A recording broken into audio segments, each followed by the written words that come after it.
سبحان اللہ۔ الحمد للہ الذی فضل سیدنا و مولانا محمدا صلی اللہ تعالی علیہ وسلم علی العالمین جميعا وأقامه يوم القيامة للمذنبين المتلبسين الخطائين الهالكين شفيعا وصلى الله تعالى عليه وعلى كل من هو محبوب لديه صلاة تبقى وتدوم بدوام الملك الحي القيوم ونشهد أن لا إله إلا الله وحده لا شريك له ونشهد أن سيدنا ومولانا محمدا عبده ورسوله أما بعد فأعوذ بالله من الشيطان الرجيم بسم الله الرحمن الرحيم إنا نحن نزلنا الذكر وإنا له لحافظون صدق الله العلي العظيم۔ محب محترم حضرت مولانا پروفیسر غلام خواجہ صاحب، علماء ملت اسلامیہ، خاص طور پہ صاحب سجادہ، حاضرین مجلس، السلام علیکم ورحمۃ اللہ وبرکاتہ۔ مجھے بے پناہ خوشی اور میری یہ سعادت ہے کہ اس بارگاہ معظم میں ایک سال کے بعد پھر دوبارہ حاضر ہوں۔ دعا کیجئے کہ اللہ تعالیٰ میری حاضری قبول فرمائے۔ آج کئی عناوین ذہن میں ہیں، وقت اور ماحول کا تقاضا تو یہ تھا کہ ہر عنوان کے اعتبار سے کوئی مفصل گفتگو کی جاتی۔ پہلا عنوان تو یہ ہے کہ یہ دستار بندی کی بزم ہے، کچھ طلباء کے سر پہ حفظ دستار کا تاج رکھا جائے گا، حفظ قرآن کا۔ ایک ٹاپک یہ ہے اور دوسرا ٹاپک یہ ہے کہ یہ خواجہ اعظم کا زمانہ ہے، ان کے عرس کی تقاریب منعقد ہو رہی ہیں، ان کی حیات کے اعتبار سے بھی کچھ بات کی جاتی ہے۔ اور تیسری بات یہ ہے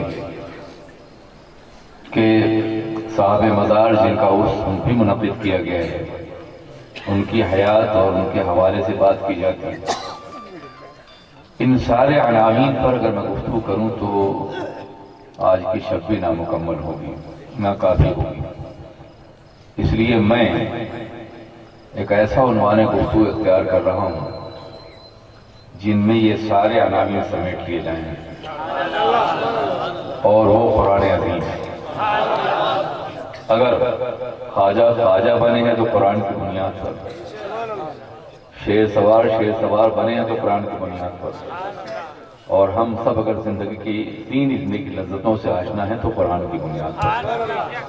اس لیے میں آج فضائل قرآن کے حوالے سے اور قرآن پاک کی تعلیمات کے حوالے سے اور اولیاء کرام نے ان تعلیمات کو کس طرح دنیا میں پھیلایا ہے اس کے حوالے سے کچھ عرض کرنا چاہوں گا۔ خدا کرے میری حاضری اور آپ کی حاضری صرف نعروں کی نظر نہ ہو، عمل کی صورت میں ڈھل سکے، یہ بے پناہ ضروری ہے۔ اللہ تعالیٰ ہمیں صاحب عمل بنائے، ہمیں رجل قوال نہ بنائے، رجل عامل یا عمال بنائے۔ حضرات گرامی، اگر آپ انسانی تاریخ کا جائزہ لیں تو آپ یہ محسوس کریں گے کہ انسان ہر دور میں انتقال مکانی سے کام لیتا رہا ہے، سفر کرتا رہا ہے۔ ویسے تو سفر ساری کائنات کر رہی ہے۔ ایک ننھا سا دانہ زمین کا سینہ چیر کر کے رکھتے ہیں تو اس کے سفر کا آغاز ہو جاتا ہے۔ زمین کا نمک جو بڑے بڑے فرعونوں کی ہڈیاں گلا دیتا ہے، وہ اس دانے کی پرورش کرتا ہے، اسے گلا نہیں پاتا۔ اور پھر آپ دیکھتے ہیں کچھ دنوں کے بعد وہ تنہا سا دانہ ایک کوپل کی صورت میں نمودار ہوتا ہے، بڑی ننھی بڑی نازک سی کوپل جو زمین کا سینہ چیر کے باہر آئی ہے۔ اتنی نازک ہے کہ بارش شبنم برداشت نہ کر سکے، اوس گرے تو کمر جھک جائے اس کی، مگر اتنی توانا ہے کہ زمین کا سینہ چیر کے باہر آئی ہے وہ۔ اور پھر جیسے ہی اس ننھے سے دانے نے کوپل کی شکل میں سر اٹھایا، پورا نظام فطرت اس کی پرورش میں لگ گیا۔ بارش نے اسے غسل کرایا، شبنم نے وضو کرایا، سورج نے دودھ پلایا، زمین نے خوراک فراہم کی، باد صبا نے ڈوریاں دی، اور پورے نظام فطرت نے اپنی اپنی ذمہ داری پوری کی۔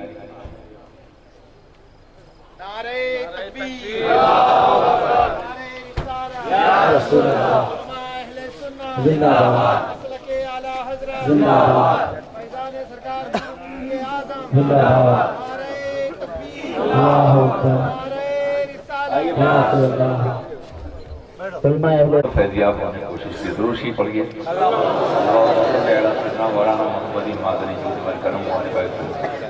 تو اس تمہید کو میں پھر اٹھاؤں یا آپ کے ذہن میں کچھ رہ گئی ہے بات جو میں شروع کر چکا ہوں؟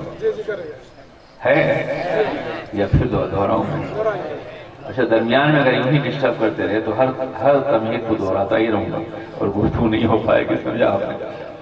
درشی پڑھیے۔ اللہم صلی علی مولانا محمد مادنی جود والکرم والوسع۔ یہ تمہید ایسی ہے جو آئے دن آپ کے سامنے ہے۔ ہر گیا ہے کہ زمیں رویت وحدہ لا شریک می گوید، برگ درختان سبز در نظر ہوشیار، ہر ورق دفتریس معرفت کردگار، وفی کل شیء لہو آیۃ تدل علی انہ واحد۔ سمجھ گیا نا بیٹا؟ کائنات میں ہر چیز کے لیے اس کی نشانیاں ہیں جو گواہ ہے کہ وہ ایک ہے۔ ہر پودا، ہر ذرہ گواہی دیتا ہے، برگ درختان سبز در نظر ہوشیار، ہر ورق دفتریس معرفت کردگار۔ تو وہ ننھا سا دانہ جب کوپل کی شکل میں ہوتا ہے تو پورا نظام فطرت اس کی پرورش کرتا ہے۔ کسان سمجھتا ہے کہ ہم نے غلہ پیدا کیا ہے، ہم نے آم اگائے، ہم نے فصل اگائی ہے، مگر کسان تو صرف دانہ ڈال کے چلا آیا ہے، بقیہ پرورش رب العالمین کر رہا ہے۔ اور پھر آپ نے دیکھا کہ جیسے اس دانے نے سر اٹھایا، پورا نظام فطرت اس کی پرورش کر رہا ہے۔ اور پھر اس کے بعد حیرت انگیز بات یہ ہے کہ مٹی ایک ہے، پانی ایک ہے، زمین ایک ہے، دانہ ایک ہے، مگر پھول طرح طرح کے نکل رہے ہیں اور پھل مختلف ذائقوں کے نکل رہے ہیں۔ یہ رنگوں کا اختلاف بتا رہا ہے کہ کوئی قادر مطلق ہے جو رنگ پیدا فرما رہا ہے، خالق الوان و ارواح ہے جس کے ذریعے زندگی مل رہی ہے اور رنگ بھی مل رہا ہے۔ ابھی ایک دانے کا سفر، ایک سفر، اور پھر وہی دانہ ایک تناور درخت بن جاتا ہے۔ آپ نے ایک دانہ زمین میں ڈالا تھا، ہزاروں دانے آپ نے دیکھے، ہر دانہ گواہی دے رہا ہے کہ میں اسی دانے کی بنیاد پر ہوں جو آپ نے زمین کے اندر ڈالا ہے۔ یہ ایک درخت اور پودے کا سفر ہے جو آپ دیکھتے ہیں۔ پودوں کے مقابلے میں جانوروں کا سفر دیکھتے ہیں کہ وہ بھی چلتے پھرتے نظر آتے ہیں۔ پھر انسانوں کے سفر کی تاریخ بڑی لمبی ہے۔ جب سے انسان وجود پذیر ہوا ہے اس وقت سے لے کے آج تک مسلسل سفر کر رہا ہے۔ اگر سفر نہ کرتا تو آج بھی انسان پتھروں کی دنیا میں رہتا، آج بھی چکماگ کھاڑ رہا ہوتا، آج بھی اس کی کوئی حیثیت نہیں ہوتی، مگر اس کا جسمانی سفر، اس کا ذہنی سفر، اس کا فکری سفر، ان کا تحقیقی سفر، یہ تمام اسفار ہیں جنہوں نے آج کائنات کو اتنی توانائیوں سے اور اتنی روشنیوں سے نواز رکھا ہے۔ یہ انسانوں کا سفر ہے جو ہم دیکھ رہے ہیں۔ دنیا کی تمام قومیں سفر کرتی ہیں، کسی نہ کسی بہانے سفر کرتی ہیں۔ ایک حکمراں سفر کرتا ہے تو وہ فتح ممالک کے لیے سفر کرتا ہے کہ اپنی زمین حکومت کو مزید وسیع کرے۔ ایک دولت مند سفر کرتا ہے تو تجارت کے لیے کرتا ہے تاکہ اپنی دولت میں مزید اضافہ کرے۔ وہ ایک فاتح سفر کرتا ہے تو زمینوں کو فتح کرنے کے لیے، انسانوں غلام بنانے کے لیے سفر کرتا ہے۔ ایک طالب علم سفر کرتا ہے تو کتابوں کے ساتھ سفر کرتا ہے تاکہ وہ اپنے علم مزید اضافہ کرے۔ جیسا مقصد سفر ہوتا ہے ویسے ہی سامان سفر ہوتا ہے۔ تاجر مال کے ساتھ سفر کرتا ہے، حکمراں اقتدار کے ساتھ سفر کرتا ہے، فوجی افواج کے ساتھ سفر کرتا ہے، اسلحوں کے ساتھ سفر کرتا ہے، طالب علم کتابوں کے ساتھ سفر کرتا ہے، مگر تاریخ انسانی میں مسلمانوں کا سفر دنیا سے ہمیشہ مختلف رہا ہے۔ مسلمانوں نے دولت کے ساتھ سفر کیا ہو یا نہ کیا ہو، سرمایہ کے ساتھ کیا ہو یا نہ کیا ہو، اقتدار کے ساتھ کیا ہو یا نہ کیا ہو، مال و دولت کے ساتھ کیا ہو یا نہ کیا ہو، بال بچوں کے ساتھ کیا ہو یا نہ کیا ہو، مگر ایک چیز ہمیشہ اس کے ساتھ رہی ہے، کبھی جدا نہیں ہوئی، اور وہ قرآن عظیم ہے۔ وہ جہاں گیا ہے قرآن کے ساتھ گیا ہے، کتاب الہی کے ساتھ گیا ہے، اس نظام زندگی اور آئین حیات کے ساتھ گیا ہے جو اللہ کے رسول تشریف لائے ہیں۔ وہ دنیا کے تپتے ہوئے صحرا میں گنبد خضرا کی چھاؤں میں سفر کرتا رہا ہے، رسول اللہ کے دامن کرم کے سہارے سفر کرتا رہا ہے۔ وہ جہاں بھی گیا ہے قرآن کے ساتھ گیا ہے، اسلامی نظام زندگی کے ساتھ گیا ہے، اپنے تشخص کے ساتھ گیا ہے، اپنی پہچان کے ساتھ گیا ہے، اپنے تعارف کے ساتھ گیا ہے۔ حالات جیسے بھی رہے ہوں، ماحول جیسا بھی رہو، زمانہ جیسا بھی ہو، ادوار جیسے رہے ہوں، مخالفتیں جتنی ہوں، طوفانوں کا ماحول ہو، سمندروں کی روانیاں ہوں، یا دشمن قوتوں کی الغار ہو، نہ اس نے اپنا چہرہ فروخت کیا ہے، نہ اپنا دین فروخت کیا ہے، نہ اپنا ضمیر بیچا ہے، نہ اپنی غیرت بیچی ہے، نہ اپنی شناخت بیچی ہے، نہ اپنی پہچان بیچی ہے۔ اس کی شناخت اللہ کی کتاب ہے، اور اس کی شناخت سرور کائنات کا دامن کرم ہے۔ مسلمان جہاں بھی گئے ہیں اپنے دین کے ساتھ گیا ہے۔ آج 1400 سالہ مسلمانوں کے سفر کی تاریخ بتا رہی ہے کہ خواجہ آئے ہیں تو اپنے دین کے ساتھ آئے ہیں، دین کے ساتھ ہی دین دینے کے لیے آئے ہیں۔ داتا جل مگر ہوئے ہیں تو دین کے ساتھ ہوئے ہیں۔ یقیناً حضرت شیر سوار بھی کہیں سے آئے ہیں، دین کے ساتھ آئے ہوں گے۔ ہم بھی جب کبھی آئے تھے دین کے ساتھ آئے تھے۔ ہمارا انداز سفر بتا رہا ہے کہ ہم کہیں بھی گئے ہیں کبھی دین سے جدا نہیں ہوئے۔ قرآن ہمیشہ ہمارے ساتھ رہا ہے، سرور کائنات کی سیرت ہمیشہ ہمارے ساتھ رہی ہے۔ آپ اندازہ فرمائیں، ایک ایسی قوم جو مشقتوں کی سرزمین پر ہو، تکلیفوں کی سرزمین پر ہو، ایک ایسی قوم کہ جس قوم کو عیش و عشرت سے کوئی واسطہ نہ ہو، جس نے پتھروں میں زندگی کی راہیں پیدا کی ہوں اور جو ہمیشہ صحراؤں میں زندگی گزار رہی ہو، اگر وہ لال و گل کی زمین پہنچ جائے، نکھتوں کی زمین پہنچے، بہاروں کی زمین پہ، حسن کی زمین پہ، رانائیوں کی زمین پہ، شعلہ سرخ کی زمین پر، تو اس کا مزاج بدل جائے گا، اس کی طبیعت بدل جائے گی، اس کا انداز حیات بدل جائے گا، وہ اپنا سب کچھ فروخت کر دے گا۔ ایک زمین سے دوسری زمین پہ جانے والا اس زمین کے اثرات کو قبول کرتا ہے، مگر محمد عربی کے دیوانوں کو دیکھو، صحرا سے نکلے تھے، مشقتوں کی زمین سے نکلے تھے، ڈیزرٹ سے نکلے تھے، ایک ایسی زمین سے نکلے تھے جس زمین میں راحتیں نہیں ہیں، آرام نہیں ہیں، دریاؤں کی روانی نہیں ہے، سمندروں کی موجیں نہیں ہیں، پھولوں کی نکھتیں نہیں ہیں، چمنستان زندگی نہیں ہے، بہاروں کا ماحول نہیں ہے، کچھ بھی نہیں ہے۔ وہاں سے نکلنے والے روم کی سرزمین پہنچے، یونان کی زمین پڑے، بڑی حسین زمین ہے، بہاروں کی زمین، نکھتوں کی زمین، لال و گل کی زمین، رانائیوں کی زمین، مگر واللہ العظیم روم کے حسن نے مخاطب کیا ہوگا، روم کے جمال نے بلایا ہوگا، مگر وہ دامن نگاہ بچائے بچائے گزر گئے۔ صرف گزرے نہیں بلکہ پورے روم کو اپنی تہذیب اور اپنے تمدن سے آشنا کر دیا، اسلام کی قدروں سے آشنا کر دیا، اس لیے کہ بکا وہ کرتا ہے جو پہلے کہیں بک نہ چکا ہو، اور جو بازار مدینہ بک چکا ہے وہ جو ہے دنیا کی کوئی طاقت نہ خرید سکتی ہے اور نہ اس کا سودا کر سکتی ہے۔ جب تک بکے نہ تھے تو کوئی پوچھتا نہ تھا، تم نے خرید کر ہمیں انمول کر دیا۔ عزیزان ملت اسلامیہ، وہی دیوانہ نبی کے دیوانے ایران کی زمین پہنچے۔ ایران بھی پھولوں کی زمین ہے، ہمارے جتنے پھول ہیں ان کے نام ایرانی ہیں، گلاب ہے، نکھتیں ہیں، نسرین ہے، نسترن ہے، سوسن ہے، یاسمین ہے، یاسمن ہے۔ یہاں تو صرف کوئی ایک پھول کھلا کرتے تھے، یہ ساری بہاریں وہیں سے لائی گئی ہیں۔ یہ ایک ایسی زمین جو انتہائی ایسی زمین آج بھی ہے اور پہلے بھی تھی، جہاں شعلہ سرخ بھی تھا، آتش پرستی بھی تھی اور آتشی چہرے بھی تھے۔ ایسی زمین پہ جانے والے مسلمانوں کو وہاں کی تہذیب میں غرق ہو جانا چاہیے تھا، ڈوب جانا چاہیے تھا، مگر محمد عربی کے دیوانے جب وہاں پہنچے تو صرف 24 سال کے اندر پورے ایران کو اسلام کی دولت سے آشنا کر دیا۔ وہاں کی تہذیب میں گم نہیں ہوئے بلکہ اپنی تہذیب سے انہیں آسودہ کر دیا، انہیں آراستہ کر دیا۔ ایک طاقتور تہذیب، ایک ایسی باوقار تہذیب کہ جس کا جواب دنیا کی تاریخ میں کہیں نہیں ہے۔ اس تہذیب کے ساتھ جب بھی دیوانے مصطفیٰ گیا ہے تو حالات بدل گئے ہیں، زمانہ بدل گیا ہے۔ دنیا کا دیوانہ چلا کرتا ہے تو راستہ بھول جایا کرتا ہے، مگر رسول اللہ کا دیوانہ چلا کرتا ہے تو جہاں بیٹھ جاتا ہے منزل بن جایا کرتی ہے، جن راہوں سے گزر جاتا ہے وہ راہیں شاہراہ حیات بن جایا کرتی ہیں۔ دیوانگان عشق محمد کو دیکھ کر گھبرا گئی ہے گردش دوراں، کبھی کبھی گردن میں ہار ڈالے ہیں ماہ و نجوم نے، گزرا ہے ان حدوں سے مسلمان کبھی کبھی۔ یہی مسلمان ہندوستان کی زمین پہ آیا، یہاں گنگ و جمن کی موجیں بھی نہیں تھیں، ویدک نظام بھی تھا، ایک مستقل تہذیب بھی تھی.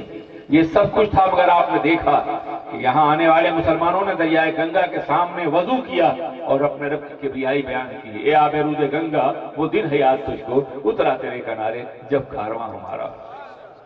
اسلام ان اولیاء کرام کے ذریعے سے قرآن کے نظام اور آئین کو ہم تک منتقل کیا گیا. ان بزرگوں نے اس زمین پر آ کر، خواجہ اعظم نے، جناب نظام الدین اولیاء نے، حضور خواجہ قطب الدین بختیار کاکی نے، نصیر الدین چراغ دہلوی نے، حضرت بندہ نواز گیسو دراز نے، انہوں نے ہمیں قرآن کی دولت دی اور قرآن کے نظام سے آشنا کیا.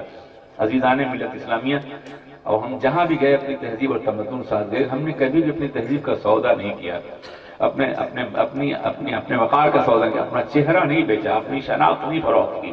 ہمارا چہرہ ہمارا اپنا چہرہ، ہماری شناخت اپنی شناخت، ہماری آئیڈینٹی اپنی آئیڈینٹی ہے، اور ہمارا تعارف اپنا تعارف ہے. ہماری آئیڈینٹی رسول اللہ کے دامن کرم سے وابستہ ہے، اور ہماری شناخت گنبد خضرا کی چھاؤں سے وابستہ ہے. یہ نہ کبھی بدلی جا سکتی ہے اور نہ کبھی مٹائی جا سکتی. حالات جیسے بھی ہوں، زمانہ جیسا بھی ہو. ان اولیاء کرام کی تشریف آوری کا بنیادی مقصد یہ تھا کہ گنبد خضرا کی چھاؤں لے کر کے آئے تھے، رسول اللہ کا دامن کرم لے کر کے آئے تھے، قرآن عظیم کا نظام لے کر کے آئے تھے، اور انہوں نے جس علاقے میں آئے، جہاں آئے، انہوں نے وہاں کے حالات بدل دی. ماحول جیسا بھی رہو. پتھروں کی زمین پہ خواجہ اعظم تشریف لائے تھے. آپ نے اجمیر کی زمین دیکھی ہوگی، پتھروں کی زمین ہے، چاروں طرف پتھر ہے، خشکی کی زمین ہے. ایک ایسی زمین جہاں رانائی نہیں ہے، ایک ایسی زمین جہاں کچھ بھی نہیں، بالکل ویسے ہی لگتی ہے جیسے یہ بھی کوئی عرب کی زمین ہو، پتھروں کی زمین. خواجہ اعظم تشریف لائے، پھر پتھر بھی کھائے، انہوں نے زخم بھی برداشت کی، ان کے دیوانوں نے تکلیفیں بھی اٹھائیں، فاقے بھی کیے، ماحول کی مخالفتیں برداشت کی، اقتدار کے جبروت کو یہ برداشت کیا. مگر ہوا کیا؟ زمانہ زیادہ نہیں گزرا تھا کہ وہ پتھروں کی زمین لالا و گل کی زمین بن گئی. عجیب بات ہے. کبھی آپ سندھ کو دیکھیے، کبھی آپ جا کر کے اس علاقے کو دیکھیے جہاں خواجہ اعظم رہتے ہیں، جہاں بارش کبھی کبھی ہوتی ہی نہیں ہے، کئی سال تک بارش، وہاں اتنے گل کھلتے ہیں کہ منو گلاب روزانہ چڑھائے جاتے ہیں. بدل دیا تھا نا پتھروں گلاب میں. ہمارے دل کو بھی بدل دیتے اگر ہم نے ان سے وابستگی رکھی ہوئی، ہماری طبیعت کو بدل دیتے اگر ہم نے ان سے وابستگی رکھی ہوتی. لیکن ہماری وابستگی صرف نعروں کی حد تک ہے، ان کی تعلیمات کی حد تک نہیں ہے، ان کے مکمل نظام کے ذریعے. وہ تمام مشقتیں اور تکلیفوں نے جو جھیلی ہیں، نہ ہم جھیل رہے ہیں اور نہ ان خطوط زندگی پر ہم کام کرتے ہوئے نظر آتے ہیں جو خواجہ اعظم نے ہم کو عطا دیا. آج میں یہی بتاؤں گا کہ ان کا مقصد تھا، مشن کا، ان کا مشن صرف قرآن تھا. وہ آئے تھے، قرآن لے کر کے آئے تھے. جس زمین سے آئے تھے، جس علاقے سے آئے تھے، قرآن وہاں پہنچا تھا، اسی قرآن کو لے کے آئے تھے، اور ایک صدی کے اندر انہوں نے پورے ملک کو قرآن کی روشنی سے آشنا کر دیا. آج وہی قرآن ہمارے طاقوں میں رکھا ہوا ہے. ہمارے اندر کتنی تبدیلی پیدا ہو رہی، کبھی جائزہ لیا، کبھی آپ نے غور کیا. عزیزان ملت اسلامیہ، آپ اندازہ فرمائیں، مسلمان جہاں بھی گیا ہے قرآن پاک کے نظام زندگی اور آئین حیات کے ساتھ گیا. آپ یہ کہیں کہ یہ اس دور کی بات ہے جس دور میں مسلمان حکمران تھا. آج تو دنیا بھر میں ذلت و نکبت ترین گہرائیوں میں ڈوبا ہوا ہے. آج اپنے نظام کو کیسے منتقل کر سکتا ہے؟ میں کہتا ہوں یہ سب سے بڑا جھوٹ ہے. مسلمان کبھی حکمراں بن کے نہیں گیا ہے، جب بھی گیا ہے مصطفیٰ غلام بن کے گیا ہے. آپ اندازہ کریں کہ روم کے بادشاہ نے ایک مسلمان قیدی گرفتار کر لیا، ہرقل اعظم نے. متابعی تھے، انہیں گرفتار کیا گیا، دربار میں لایا گیا. تو ہرقل نے کہا کہ جس رسول کے لیے تم اپنا ہاتھ سر ہتھیلی کے لیے پھیرتے ہو، اس رسول نے تمہیں دیا کیا ہے؟ تمہارے کپڑے پھٹے ہوئے ہیں، تمہاری تلوار زنگالود ہے، تمہارے چہرے سے بھوک کے آثار ہیں، تمہارے پاس کچھ بھی نہیں ہے. کیوں اس رسول پاک کے نام پر اپنی جان نشاور کرنے کے لیے تیار ہو گئے ہو؟ تم غربت نہ دیکھو، یہ پریشانیاں دیکھو. تو اس نے کہا کہ تم نے یہ تو دیکھا ہے کہ میرا لباس پھٹا ہے، مگر یہ نہیں دیکھا کہ میرے دل میں شمع محبت مصطفیٰ جل رہی ہے. تم نے میرے دل کا جائزہ نہیں لیا ہے، دل کی نورانیت کا جائزہ. تمہیں معلوم نہیں کہ میرے دل کے اندر کیا، اس کی کیفیتیں کیا ہیں. تم نے صرف ظاہر دیکھا ہے، میرا باطن نہیں دیکھا. اگر میرا باطن دیکھتے تو اس کی تجلیات سے تم بھی متاثر ہوتے اور تم بھی کلمہ پڑھتے ہوئے نظر آتے. اس نے کہا میں اس لیے کہہ رہا ہوں کہ تم ہمارا مذہب قبول کر لو، ہم تمہیں کسی علاقے کی گورنری دے دیں گے، بادشاہت دے دیں گے، حکمراں بن جاؤ گے. تو پھر انہوں نے وہی کہا تھا، دیکھو بکا وہ کرتا ہے جو کہیں بک نہ چکا ہو. ہم تو بازار مدینہ میں بک چکے ہیں، ہمیں دنیا کوئی طاقت خرید نہیں سکتی ہے۔ اسے کہا اگر بکنے کے لیے تیار نہیں تو مرنے کے لیے تیار ہو جاؤ۔ موت بہت بڑی دھمکی ہوتی ہے، ہم تمہیں فنا کر دیں گے، ہم تمہیں ختم کر دیں گے، ورنہ ہماری بات مانو۔ موت کی بات آئی تھی، زندگی کا چہرہ مسکرا اٹھا۔ مومن موت سے ڈرتا نہیں، موت کو پیغام رسالے محبوب سمجھتا ہے۔ مر کے ٹوٹا ہے کہیں سلسلے قید حیات، فرق اتنا ہے کہ زنجیر بدل جاتی ہے۔ موت تجدید مذاق زندگی کا نام ہے، خواب کے پردے میں بیداری کا ایک پیغام ہے۔ میرے جنازے پہ رونے والوں فریب میں ہو بغور دیکھو، مرا نہیں ہوں، غم نبی میں لباس ہستی بدل گیا۔ میرے جنازے پہ رونے والوں فریب میں ہو بغور دیکھو، مرا نہیں ہوں، غم نبی میں لباس ہستی بدل گیا ہوں۔ تیرے کشتوں کو موت آئی تو کتنی بامراد آئی، ادھر ہونٹوں پہ دم آیا، صدائے زندہ باد آئی۔ عرس منا رہے ہو، عرس تو کہتے ہیں شادی کی تقریب کو، سنو آج پھولے نہ سمائیں گے کفن میں آسی، آج پھولے نہ سمائیں گے کفن میں آسی، ہے شب گور بھی اس گل سے ملاقات کی رات۔ کہا تم موت سے ڈرانا چاہتے تو مومن موت سے ڈرتا نہیں۔ ہم نے تو اپنے رب کو غیب کی سرحدوں سے پوجا ہے، دیکھا نہیں ہم نے اپنے رب کو۔ جب ہم رکوع کرتے ہیں سبحان ربی الاعلیٰ، سبحان ربی الاعلیٰ کا لاہوتی نغمہ بربط روح پہ چھڑتا ہے تو روح کا ہر تار ہم نوا ہوتا چلا جاتا ہے۔ جب ہم سجدہ کرتے ہیں سبحان ربی العظیم یا سبحان ربی الاعلیٰ کے نغمات کی بنیاد پہ ہم اپنے پروردگار کو دیکھنا چاہتے ہیں، ہمارے جذبات، ہمارے محسوسات، ہمارے مشاعر، ہماری تمنائیں سب چاہتی ہیں کاش وہ مسجود حقیقی سامنے ہوتا اور ہم سجدہ کرتے، لیکن ایسا کبھی نہیں ہوتا، ہم دیکھ بھی نہیں سکتے ہیں، اس لیے کہ ہماری محدود نگاہیں اس جلوہ لامحدود کا احاطہ کیسے کر سکتی ہیں۔ ہم نہیں دیکھ سکتے، ہم نہیں جانتے، مگر دیکھنا چاہتے ہیں۔ کبھی یہ حقیقت منتظر نظر آ لباس کے مجاز میں کہ ہزاروں سجدے تڑپ رہے ہیں میری جبین نیاز میں، مگر وہ حقیقت منتظر لباس مجاز میں آئے کیسے؟ یہ تو ممکن نہیں ہے، مگر ہم اپنے رب کے دیکھنے کی تمنا تو ضرور کرتے ہیں۔ مگر تم فیصلہ کر دو ہماری آنکھ، ہماری زندگی کا، جب ہماری گردن کٹے گی تمہارا خون کا ہر قطرہ اپنے رب کی تسبیح کرتا ہوا نظر آئے گا۔ سنا ہے کہ مرنے والے کو شہید ہونے والے کو شہید کہتے ہیں، قتیل کیوں نہیں کہتے؟ لفظ شہید کا تعلق قتل سے کیا ہے؟ کبھی آپ نے سوچا، جائزہ لیا، کبھی آپ نے اس لفظ کی حقیقت کو سمجھنے کی کوشش کی؟ وہ قتیل ہے جو اللہ کے راستے میں جان دے چکا ہے، جسے مار دیا گیا ہے، اسے شہید کیوں کہا جاتا ہے؟ آئیے لفظ شہید کا تھوڑا سا مفہوم وضع کروں۔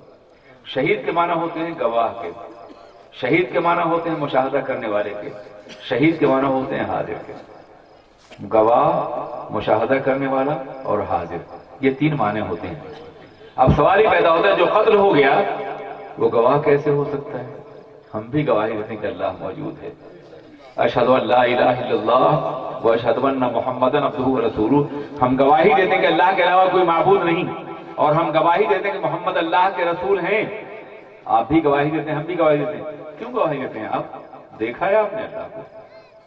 جب دیکھا بھی نہیں ہے آپ نے اور پھر اس پوری کائنات کا احاطہ کیا ہے آپ نے، کیسے کہتے ہیں کائنات میں اللہ کے علاوہ کوئی معبود نہیں؟ کیوں گواہی دیتے ہیں؟ گواہی دے کے کی جاتی ہے، گواہی مشاہدہ کر کے دی جاتی ہے۔ آپ نے دیکھا بھی نہیں، گواہی دے رہے ہیں، تو ہم یہ کہتے ہیں ہم نے نہیں دیکھا ہے مگر ایک دیکھنے والے کا کہا مان لیا ہے، اس طرح سے یوں تجھ کو خدا مان لیا ہے۔ ہماری گواہی براہ راست نہیں ہے، شہادت الگ شہادت ہے، ایک گواہ کی گواہی ہے، وہ گواہ سرور کائنات ہے، حضور رحمت عالم ہے، تاجدار مدینہ ہیں، انیس بے کساں ہیں، چار سال درندہ ہیں، وہ ذات گرامی ہے جس نے اپنے رب کے جلووں کو بے حجاب اپنی آنکھوں سے دیکھا ہے۔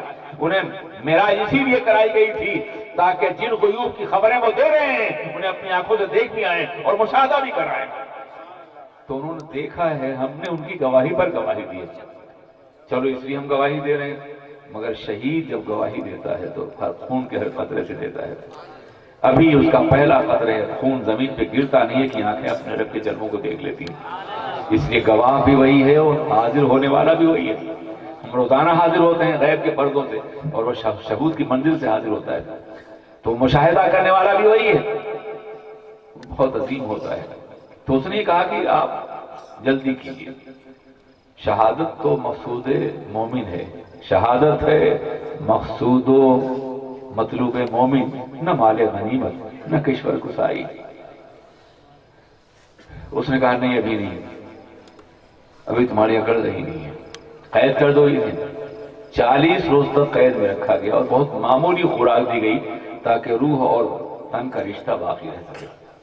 اور جب ڈاکٹروں نے بتایا کہ اس کی نفس چھوٹ رہی ہے، دل کی دھڑکنیں کمزور چل رہی ہیں، کسی وقت بھی جان دے سکتا ہے، تو کہا بلایا جائے. دربار میں بلایا گیا اور شراب اور سور رکھی گئی. کھا لے اسے بچ جائے گا. مومن نے نگاہیں پھیر لی، نہیں، تمہارے نبی نے اجازت دی ہے کہ جان بچانے کے لیے حرام کھایا جا سکتا ہے، کھا لے.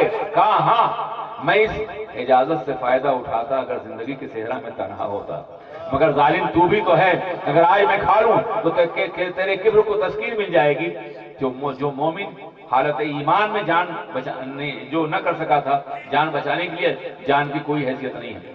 منہ پھیر لیا اس نے اور اس کے بعد شہید کر دیا گیا. میں عرض کرنا چاہتا ہوں ذرا سوچو اور غور کرو کہ یہ تھا ایک مومن کا ایمان. ہم بجائے اس کے کہ حلال کھائیں حرام پر مرتے ہیں، حرام کھاتے ہیں. صرف شرابی حرام نہیں ہے، ناجائز طریقے کی کمائی بھی حرام ہے، ظلم سے لیا ہوا پیسہ بھی حرام ہے، بھائی کا چھینا ہوا حق بھی حرام ہے، کسی زمین پہ قبضہ بھی حرام ہے، کسی سے قرض لے کے نہ دینا بھی حرام ہے، کسی دولت پہ کنٹرول کرنا بھی حرام ہے. یہ سارے حرام کاریاں کرتے ہیں اور پھر بھی کہتے ہیں مصطفیٰ کے غلام ہیں اور سرور کائنات پہ جان دینے والے ہیں. تم لذتیں تو قربان نہیں کر سکتے، جان کیا دو گے؟ تم خواہشات کو قربان نہیں کر سکتے، جان کیا دو گے؟ بہرکیف مومن اگر قیدی بن کے گیا ہے تو بھی ایمان کے ساتھ گیا ہے. میں بتا رہا تھا مومن اگر مزدور بن کے گیا ہے تو بھی ایمان کے ساتھ. مولانا جہاں سے تشریف لائے ہیں وہ اور اس طرح کے بہت سے علاقے دنیا میں ہیں، سری نام ہے، برٹش گیانا ہے، ڈچ گیانا ہے، جزائر فجی ہیں، اور اسی طریقے سے اور بھی ممالک ہیں جہاں مسلمان یہاں سے ہجرت کر کے گیا تھا، مزدور بن کر گیا تھا، لیکن مزدوری کے ساتھ ساتھ ایمان کا سودا نہیں کیا. آج بھی مومن اور قیامت تک مومن رہے گا. مسلمان تاجر بن کے گیا ہے تو بھی دین کے ساتھ گیا ہے، قرآن ساتھ لے گیا ہے. ہندوستان کے ساحلی علاقوں میں، افریقہ کے تمام ساحلی علاقوں میں، انڈونیشیا میں، ملیشیا میں، مسلمان جہاں بھی گئے مال تجارت لے گیا ہے، مگر اس کا کردار یہ تھا کہ تجارت بھی کرتا تھا اور نبی کے نظام کو دنیا کے سامنے پیش بھی کرتا ہوا نظر آتا. چین میں تابعین کے زمانے میں ایک مسلمان دعوت کے لیے سنکیانگ کی زمین لے گیا، قیدی تھا وہ، اسے قید کر لیا گیا. ایک اجنبی آ گیا تھا ان کی زمین پر، خاقان چین نے، چین کے بادشاہ نے قید کروا دیا. 3 سال قید میں رکھا گیا اسے. 3 سال کے بعد جب خاقان کا انتقال ہو گیا اور دوسرا خاقان دوسرا بادشاہ تاج پوشی کے لیے تیار ہوا تو قیدیوں کو آزاد کیا گیا. تو جب یہ چینی مسلمان جو چین میں قید کیا گیا تھا جب قید سے نکلا تو 3000 افراد کلمہ پڑھتے اس کے ساتھ نکلے تھے. آج اس دور میں بھی کہ چین میں مذہب پہ پابندی ہے مگر پھر بھی 3 کروڑ مسلمان بچ گئے ہیں. سنکیانگ کی زمین پورا صوبہ مسلم صوبہ ہے. یہ اسی ایک انسان کا قیدی بن گیا تو بھی قرآن لے کے گیا ہے، مزدور بن گیا تو بھی دین لے کے گیا ہے، تاجر بن گیا تو بھی اسلام کے نظام حیات کے ساتھ گیا ہے. مسلمان جہاں بھی گیا ہے، جب بھی گیا ہے تو اسلامی اقدار کے ساتھ، اسلامی روایات کے ساتھ، اسلامی قدروں کے ساتھ گیا ہے. یہ ہمارا 1400 سالہ سفر کا مزاج بتا رہا ہے. اب میں آپ سے پوچھنا چاہتا ہوں 1400 سال کے بعد آج آپ اس نظام کو باقی رکھنے کے لیے کس قدر تیار ہیں؟ کیا آج بھی آپ سفر کرتے ہیں تو قرآن عظیم کو لے کے سفر کرتے ہیں، دل میں بٹھال کے سفر کرتے ہیں، قرآن عظیم کی روشنی میں سفر کرتے ہیں، قرآن عظیم کے معالم نقوش کی تابندگی کو اپنا لیے اپنے معیار بنا کے سفر کرتے ہیں؟ اگر ایسا نہیں تو خدا را بدل دیجیے اپنا انداز حیات. آج بھی دنیا سرخمیدہ ہو سکتی ہے بشرطے کہ آپ کے ساتھ قرآن ہو، اللہ کی مقدس کتاب ہو، وہ نظام زندگی اور آئین حیات ہو جو اللہ کے رسول نے آپ کو عطا فرمایا تھا. آج بھی انقلاب آ سکتا ہے. آج بھی دنیا آپ کے سامنے سر جھکانے میں مجبور ہو سکتی ہے، جس طرح سے کہ اسلامی دور میں آقائے دو جہاں کی زندگی میں تھا. بڑے سے بڑا دشمن بھی قرآن کی ایک آیت سمجھ کر کے بے ساختہ کلمہ پڑھ لیا کرتا تھا. عمر تلوار لے کے جاتے ہیں اور خود قتیل عشق مصطفیٰ ہو جاتے ہیں. یہ آپ کی نگاہوں کے سامنے یا نہیں ہے؟ آپ اندازہ فرمائیں کہ بڑے بڑے شعراء اور ادبا جو اپنی زباندانی پہ ناز کرتے تھے، قرآن پاک کی چند آیتیں سننے کے بعد انہوں نے بے ساختہ قرآن عظیم کی عظمت کا اقرار کیا. آج قرآن پاک ہمارے سامنے ہے، غلافوں میں لپٹا ہوا ہے مگر زندگی سے چھلک نہیں رہا ہے. عزیزان ملت اسلامیہ، وہ معزز تھے زمانے مسلمان ہو کر اور ہم خار ہوئے تارک قرآن ہو کر. قرآن عظیم اگر ہماری زندگی میں داخل ہو جائے تو کائنات کی کوئی طاقت ہمیں سرخمیدہ نہیں کر سکتی اور نہ جھکا سکتی ہے۔ آج نہ معلوم کتنا وحشت کا ماحول ہے، کس قدر خوف کا ماحول ہے۔ مرد مومن کبھی خوف زدہ نہیں ہوتا ہے، وہ اگر خوف کرتا ہے تو صرف اپنے اللہ سے، اور ڈرتا ہے تو صرف اپنے پروردگار عالم سے، اگر وہ قرآن عظیم کی آیات پر عامل ہے اور احکامات پہ مکمل طور پر عمل کرنے والا ہے۔ میں یہ عرض کر رہا تھا قرآن عظیم، میں مسلمانوں کے انداز سفر کی بات کر رہا تھا اور طریقہ سفر کی، وہ جہاں بھی گئے ہے قرآن عظیم کے ساتھ گیا ہے۔ سرور کائنات محمد رسول اللہ صلی اللہ علیہ وسلم کے مقدس نظام زندگی اور آئین حیات کے ساتھ گیا ہے۔ یہ بات اگر آپ نے سمجھی ہے تو میں یہ عرض کرنا چاہتا ہوں کہ کبھی آپ نے سوچا اور غور کیا کہ یورپ کے لوگ عربی زبان تو نہیں جانتے تھے، ہندوستان کے لوگ عربی زبان تو نہیں جانتے تھے، چین کے لوگ عربی زبان تو نہیں جانتے تھے، روم کے لوگ عربی زبان تو نہیں جانتے تھے، افریقہ کے لوگ عربی زبان تو نہیں جانتے تھے، کسی کی زبان عربی نہیں تھی، مگر کیا وجہ ہے کہ نبی کا ایک دیوانہ قرآن لے کے جاتا ہے، سب جھک جاتے ہیں اس کے سامنے، زبان نہیں جانتے، قرآن سمجھ نہیں سکتے، پڑھ نہیں سکتے، اور پھر بھی قرآن کی گواہی دیتے ہیں اور نبی گواہی دیتے ہیں۔ اس کی وجہ یہ ہے کہ سرور کائنات نے ہاتھوں میں قرآن دیا، زندگیوں قرآن کے سانچے میں ڈھال دیا تھا۔ دنیا ان قرآنوں سے نگاہیں بند کر سکتی ہے جو غلافوں میں چھپے ہوئے ہوں، مگر ان قرآنوں سے نہیں جو زندگیوں سے چھلک رہے ہیں۔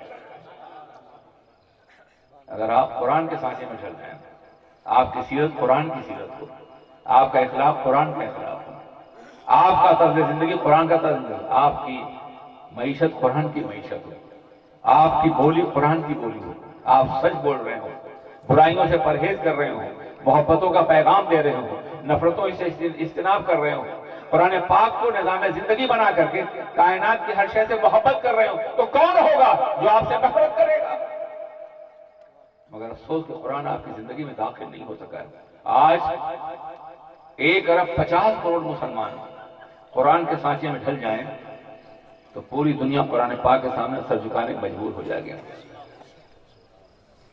عزیزان ملت اسلامیہ، نظر آئی ہے دنیا میں ہوا ناسازگار اپنی، گلے باغ خلیلی بھیج دے بہاد بہار اپنی، طریق مصطفیٰ کو چھوڑنا ہے وجہ بربادی، اسی سے قوم دنیا میں ہوئی بے اقتدار اپنی، ہمیں کرنی ہے شاہ بطحا کی رضا جوئی، وہ اپنے ہو گئے تو رحمت پروردگار اپنی، وہ بیٹھے ہو اٹھا ہو بارگاہ ناز کا پردہ، کہانی در پہ کہتا ہو شفیق جانثار اپنی۔ ہمیں حضور کی بارگاہ میں حاضر ہونا ہے، ان کے نظام زندگی اور آئین حیات کو بہت اچھا کرتے ہیں، عظیم الشان جلسے منعقد کرتے ہیں، لیکن جن اولیاء کرام کے نام پہ کرتے ہیں، جس رسول کا نعرہ لگاتے ہیں اور رسول کے بہترین نمائندے امام اہل سنت کا نعرہ لگاتے ہیں، ان کے طرز زندگی، ان کے طرز اخلاق اور ان کی حیات طیبہ کو اپنی زندگی میں داخل کیجئے، تب جا کر کے آپ ایک کامل مومن ہوں گے اور اس کے ساتھ ساتھ آپ کی زندگی میں خوبصورت انقلاب برپا ہو سکے گا۔ آپ نے کبھی سوچا اور غور کیا کہ اسلام سے پہلے جتنے بھی انبیاء کرام تشریف لائے ان کی کتابیں بدل دی گئی، توریت بدل دی گئی، انجیل بدل دی گئی، زبور بدل دی گئی، صحائف سلیمان بدل دیے گئے، یہ تمام کتابیں بدل دی گئیں۔ کیوں؟ اس لیے کہ ان کتابوں کی ضرورت نہیں تھی، قرآن آخری کتاب بن کے جلوگر ہو رہا تھا، ان کی نبوتوں کے بساط لپیٹی گئی تو کتابیں ہی بدل دی گئیں، مگر قرآن عظیم اللہ اکبر اتنا عظیم ہے، اتنا عظیم ہے کہ اس عظیم کتاب کی حفاظت کا ذمہ پروردگار عالم نے لیا۔ اللہ فرماتا ہے اِنَّا نَحْنُ نَزَّلْنَا الذِّكْرَ وَإِنَّا لَهُ لَحَافِظُونَ، ہم نے قرآن کو نازل کیا ہے اور ہم ہی اس کی حفاظت کرنے والے ہیں۔ مولانا عبدالحی ایک عالم دین ہے اور ایک پروفیسر سامنے بیٹھے ہوئے ہیں، ان سے پوچھئے کیا قرآن پاک کی اس آیت کا ترجمہ ہو سکتا ہے؟ کیا یہ ممکن ہے کہ آپ ایک جملے میں اس کا ترجمہ کر سکیں؟ اس قدر تاکیدات جمع کر دی ہے پروردگار عالم نے کہ اس کا ترجمہ دنیا کسی زبان میں ہو ہی نہیں سکتا ہے۔ اِنَّا، ہم نے، نحنو، یقیناً ہمیں نے، نزلنا باب تنزیل سے، الذکر معرفہ قرآن، وَإِنَّا، اور ہم، لہو اس کے لیے، لحافظون، بلا شبہ حفاظت کرنے والے ہیں۔ مولانا اتنی تاکیدات کا ترجمہ کیسے کرے گا؟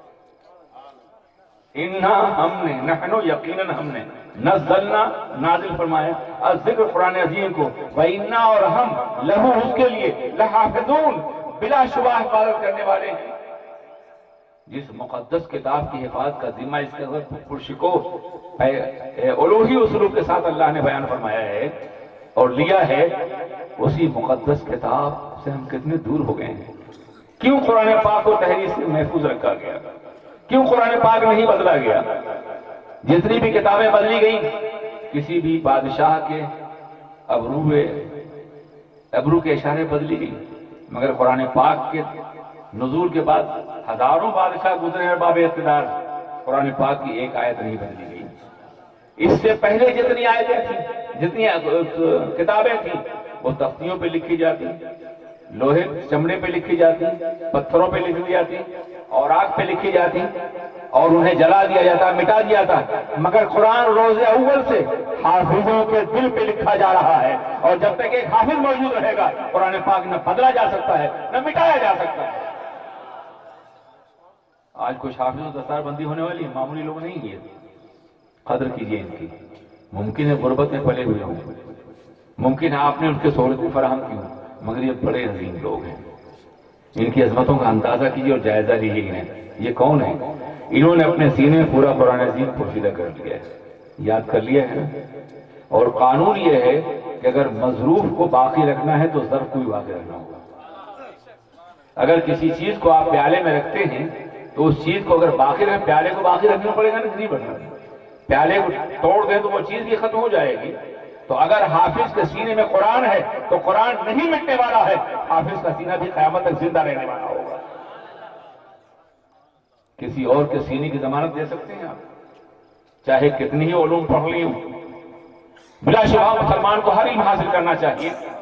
ہر علم اسلامی علم ہے، فلکیات ہے، معاشیات ہے، سماجیات ہیں، سائنس ہے، جتنے بھی علوم ہے اسلامی علم ہے، پڑھنا چاہیے، مگر قرآن کتنا عظیم ہے اس کا اندازہ کرنا۔ ایک ڈاکٹر اگر میڈیکل سائنس کی کتابیں پڑھتا ہے تو انسانوں کی لکھی ہوئی، ایک انجینئر کتابیں پڑھتا ہے انسانوں کی لکھی ہوئی، ایک بیرسٹر کتابیں پڑھتا ہے انسانوں کی لکھی ہوئی، مگر ایک عالم اور حافظ جو کتاب پڑھتا ہے وہ اللہ کی نازل کی ہوئی ہے۔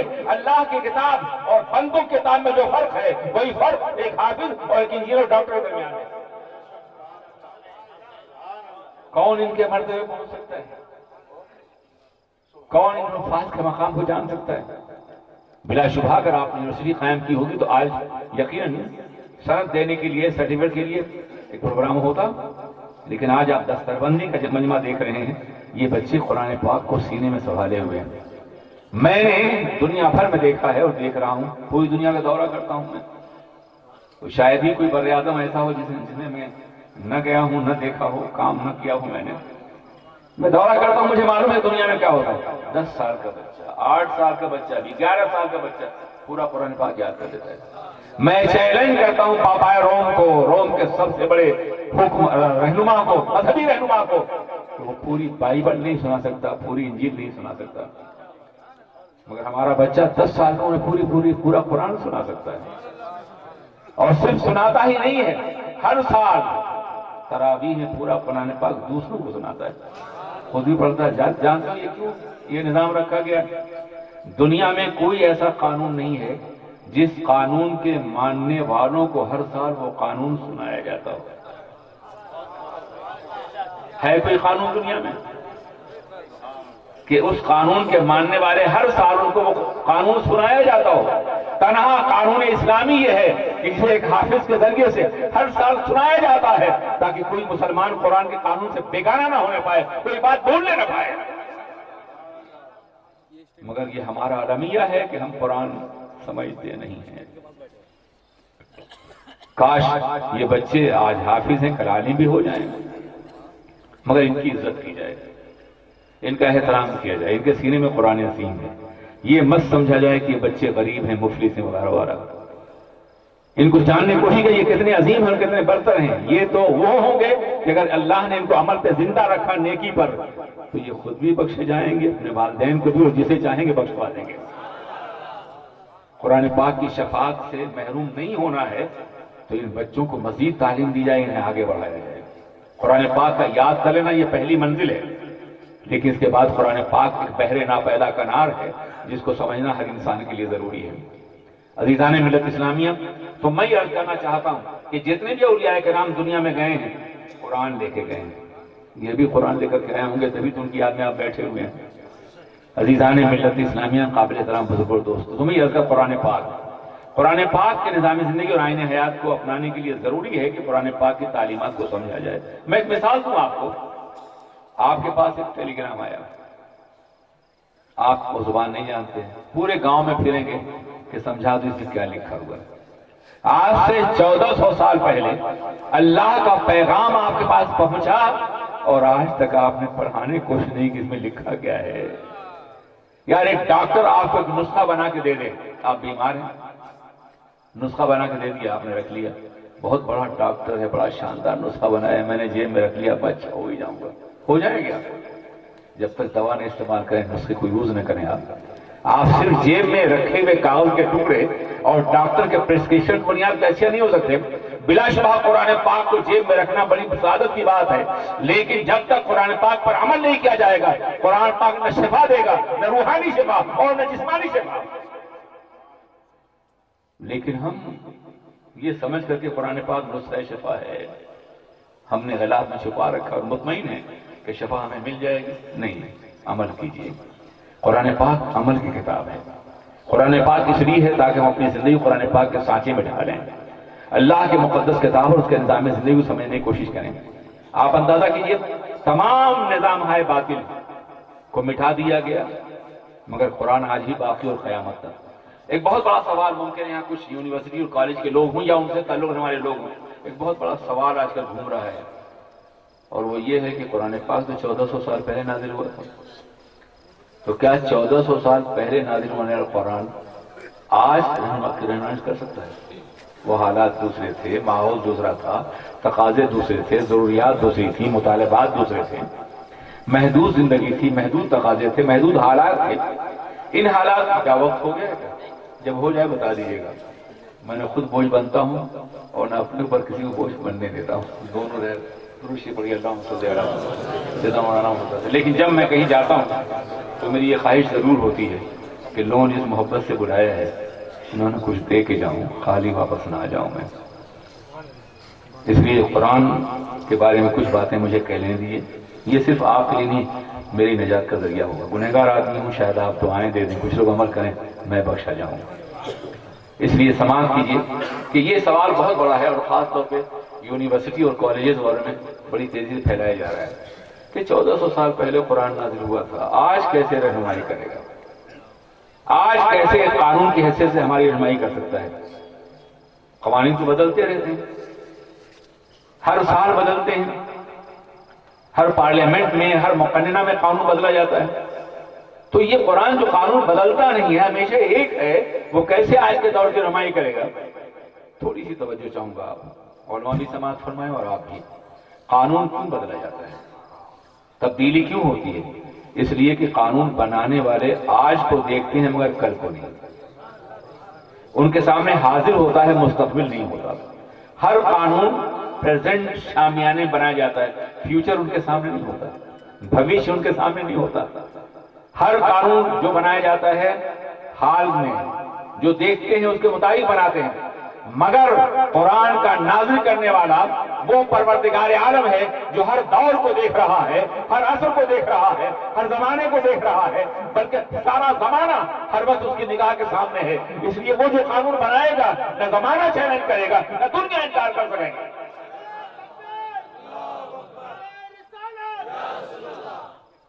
اور یہ نہیں ہے، میں بے شمار دلائل سے یورپ میں اس بات کو ثابت کرتا ہوں کہ قرآن عظیم آج بھی 1400 سال کے بعد بھی ان تمام سوالوں کا جواب ہے جو آج کا زمانہ ہمارے سامنے کھڑا کر رہا ہے۔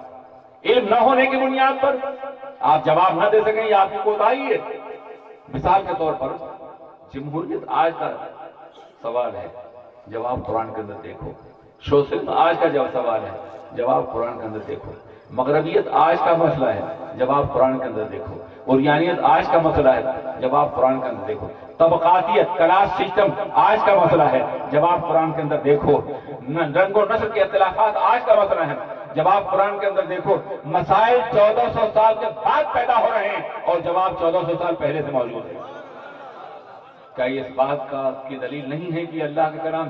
میں چیلنج کرتا ہوں as a student of the Quran کہ کوئی بھی آج کا مسئلہ میرے سامنے لاؤ، میں اس سے بہتر جواب قرآن کے اندر عطا فرما دوں گا۔ یہ قرآن کا کلام اس لیے کہ وہ اللہ کا کلام ہے، وہ ہر دور کو دیکھ رہا ہے، وہ ہر زمانے کو دیکھ رہا ہے، وہ ہر عصر کو دیکھ رہا ہے۔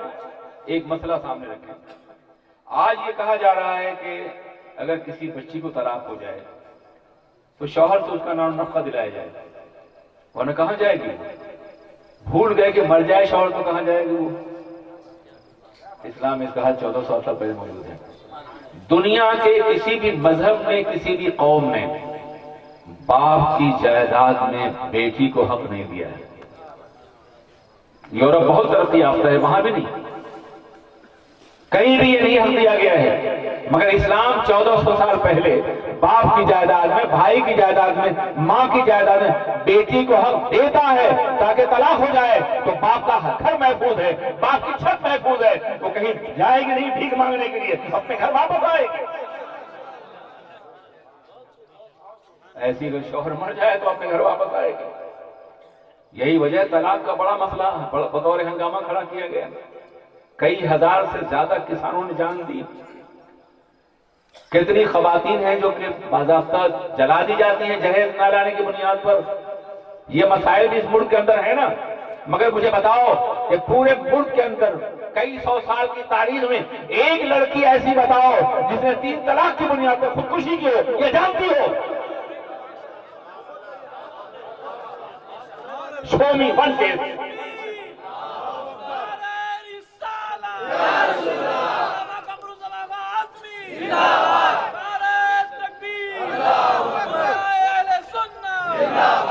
ہاں اب ہمارے ملک کو ہوش آ گیا ہے، قانون بن گیا ہے یا بننے والا ہے۔ میں نے سن رکھا تھا کہ قانون بن رہا ہے کہ باپ کی جائیداد میں بیٹی کو حق دیا جائے گا، مگر یہ قانون بنانے میں ایک مجبوری ہے۔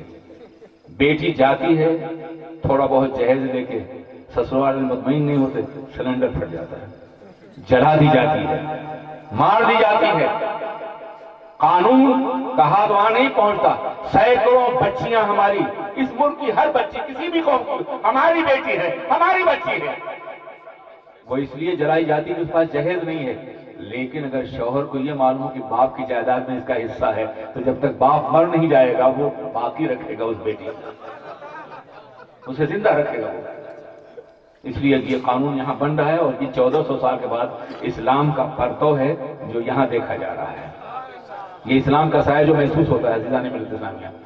میں عرض کرنا چاہتا ہوں اس طرح کی کتنی ہی مثالیں دی جا سکتی ہیں کہ ضرورت آج پیدا ہو رہی ہے، زمانہ آج ہے، تقاضے آج ہیں، مگر جواب 1400 سال پہلے ہی سے قرآن عظیم نے دے دیا ہے۔ کوئی بات تشنہ جواب نہیں ہے، یہ قرآن پاک کے کلام الہی ہونے کا واضح ثبوت ہے، بین ثبوت ہے۔ آج اس بات کی کوشش کی جا رہی ہے کہ تمام انسان برابر ہیں، بہت اچھی بات ہے، خدا کرے کہ ہم سب کو برابر مان لیں، تمام انسان برابر ہیں۔ یہ اور بات ہے کہ مرجع اور ان کے ماخذ الگ الگ کر دیے گئے ہیں، مگر تنہا قرآن ہے جو یہ کہتا ہے کہ تم سب آدم کی اولاد ہو، آدم کو مٹی سے بنایا گیا ہے، کوئی ہندو ہو، مسلمان ہو، عیسائی ہو، کرسچین ہو، پادری، بودھسٹ ہو، کوئی بھی ہو، وہ سب آدم کا بیٹا ہے، وہ سب آدم کی بیٹی ہے، اور آدم کا ہر بیٹا ہمارا بھائی ہے اور آدم کی ہر بیٹی ہماری بہن ہے۔ اسلام نے تو بھائی بہن کے رشتے سے پوری کائنات کو جوڑ دیا ہے۔ آپ اسلام کی تاریخ کا مطالعہ کریں، ہزاروں الزامات اورینٹلسٹ اور کرسچین کرتے ہیں ہمارے اوپر، لیکن ایک الزام ایسا نہیں دکھا سکتے کہ کسی ملک میں مسلمان گیا ہو اور وہاں کی کسی بیٹی کے ساتھ اسے زیادتی کی ہو۔ فاتح بن گیا، حکمراں بن گیا، مگر ایسا کبھی نہیں ہوا ہے۔ ان کی آبرو کی حفاظت حکمرانوں نے اپنی ذمہ داری سمجھی ہے۔ اس کی وجہ یہ ہے کہ اسے اپنی بہن سمجھتے ہیں، اپنی بیٹی سمجھتے ہیں، اسے غیر تصور کرتے ہوئے نظر نہیں آتے۔ آج بھی کوشش کی طبقاتیت کا خاتمہ ہو جائے، چھوٹے اور بڑے کا فرق، یہ اپر کلاس ہے، یہ مڈل کلاس ہے، یہ لوور کلاس ہے، نہیں، اسلام میں اس طرح کوئی کانسیپٹ نہیں ہے۔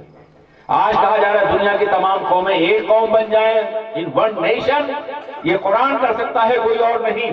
تفریق ملل، ملت افرنگ کا مقصود، اسلام کا مقصود فقط وحدت آدم،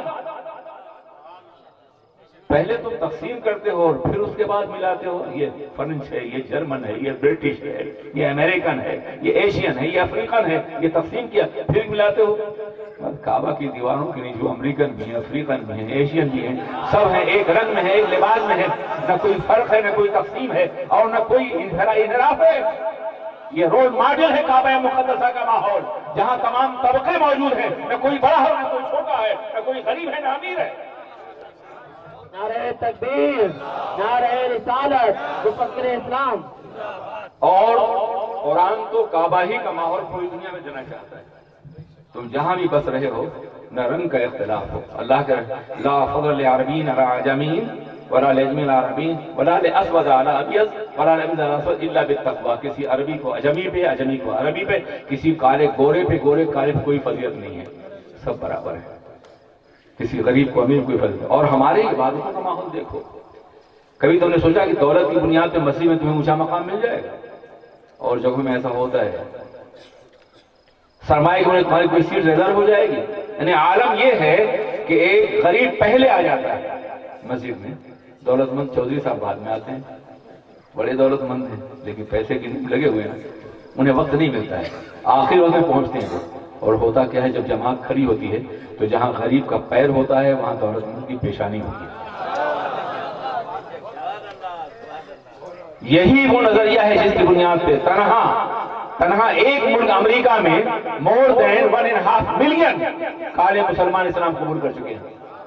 اسی ان کالوں کو چرچ میں کوئی جگہ نہیں ملتی، مسلمان پناہ بھی دیتا ہے اور سینے سے بھی لگاتا ہے۔ یہ تھوڑی بہت جو تقسیمیں ہم نے پیدا کر لی ہیں، یہ قرآن کی تقسیم نہیں اور دین کے نہیں۔ قرآن کی نگاہ میں ہر انسان برابر ہے، کوئی کاسٹ نہیں، کوئی کاسٹ نہیں ہے، صرف ایک کاسٹ ہے انسانیت کی۔ ہم سب انسان ہیں، اللہ کے بندے ہیں، اللہ کی مخلوق ہیں۔ اللہ نے ہم سب کو ایک ہی طریقے سے ماں باپ کے ذریعے سے پیدا فرمایا ہے، ہماری تخلیق میں کوئی فرق نہیں ہے، ہم سب ایک ہیں۔ یہ قرآن کی تعلیم آج سے 1400 سال پہلے کی۔ آج تم 1000 تبدیلیاں کرنا چاہو، 1000 خوبصورت باتیں کرو، اس لیے نہیں کہ دل نہیں بدلا ہے تم نے۔ دنیا کا قانون ہاتھوں میں زنجیریں ڈالتا ہے، پیروں میں، مگر قرآن دل بدلتا ہے، اور جب تک دل نہ بدلا جائے ہاتھ کی زنجیر اور پیروں کی زنجیر کوئی کام نہیں کر سکتی ہے۔ ڈیموکریسی آج کے دور کا بہت بڑا مسئلہ ہے۔ بڑی بڑی قومیں ان قوموں پہ مظالم ڈھاریں گی، تم ڈیموکریسی کیوں نہیں ہو رہے؟ بلا شبہ یہ ایک اچھا قانون ہے، مگر اس اچھے قانون کی خرابی جانتے ہیں کیا ہے؟ اور وہ یہ ہے کہ جمہوریت ایک طرز حکومت ہے، اس میں بندوں کو گنا کرتے ہیں، تولا نہیں کرتے۔ یہاں بندے گنے جاتے ہیں، ان کا وزن نہیں دیکھا جاتا۔